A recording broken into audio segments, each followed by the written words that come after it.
Kere, visitor. You are about to embark on a journey of discovery through the rich and fascinating history of classical Greece.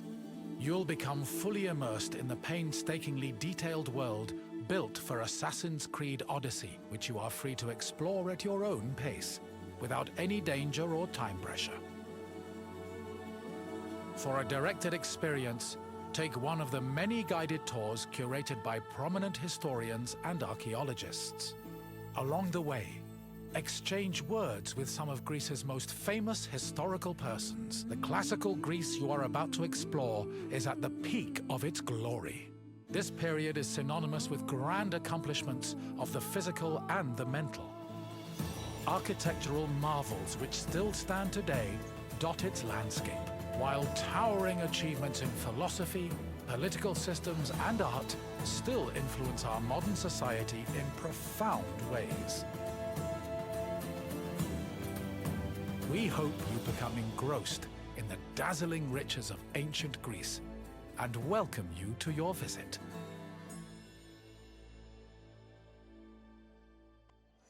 Greetings, visitor. You stand in Sparta's political center, where all of the city's most important decisions were made. You should feel honored. Sparta's political system was unique in the Greek world. While Athenians wasted hours on end whining and wagging their tongues at each other, Spartan kings made their decisions swiftly and deliberately. They preferred action over words. Sparta's political system differed from most of Greece's. One of its most distinctive features was that it was ruled by two kings.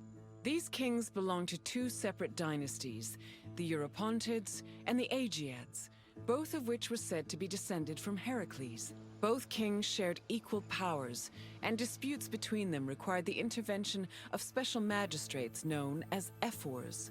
However, if one of the kings were more charismatic or experienced, they could influence the weaker king's choices. Spartan kings had several responsibilities and functions. As lifetime magistrates, they were technically Sparta's priests and strategists, and their duties encompassed everything from politics to justice. Originally, both kings would lead military campaigns in times of war. However, from 507 BCE onwards, only one of the two kings could be head of the army. On the battlefield, kings were accompanied by 300 elite soldiers for protection.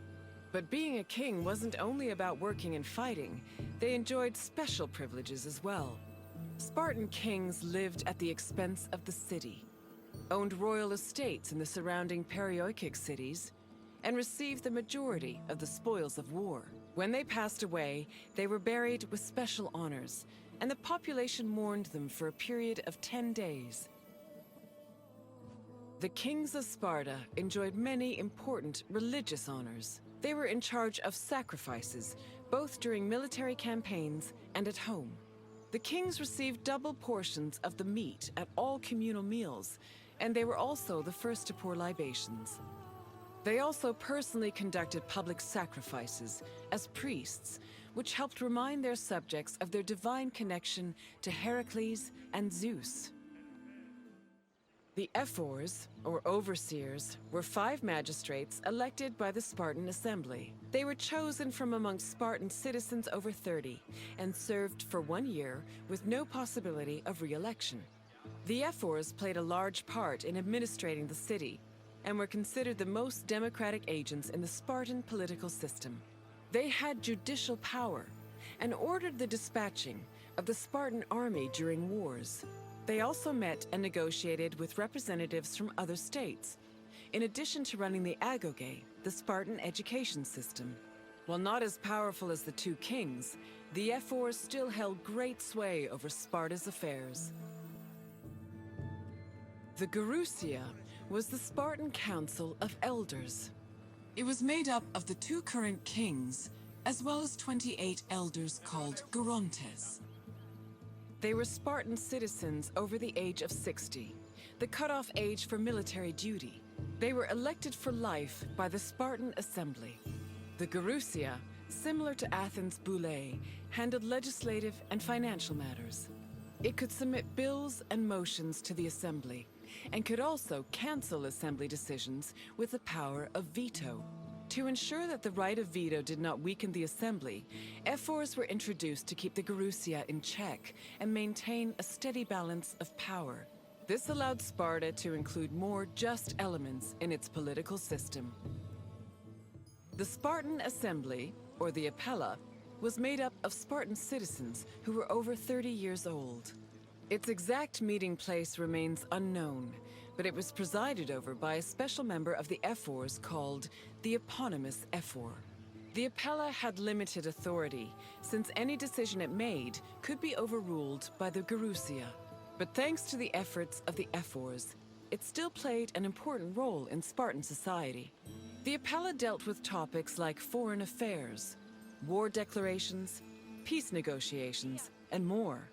They also elected ephors and Gerousia members, and could both grant political rights to foreigners and remove them from Spartan citizens. Unlike the myriad sources on the functions of the Athenian assembly, the exact details of the Apella's decision-making process are unknown. I see you finished. I hope you feel more knowledgeable about the inner workings of Spartan politics. Our way of ruling was not conventional, to say the least, but it served our purposes well. Farewell, visitor. May your travels be safe and carefree.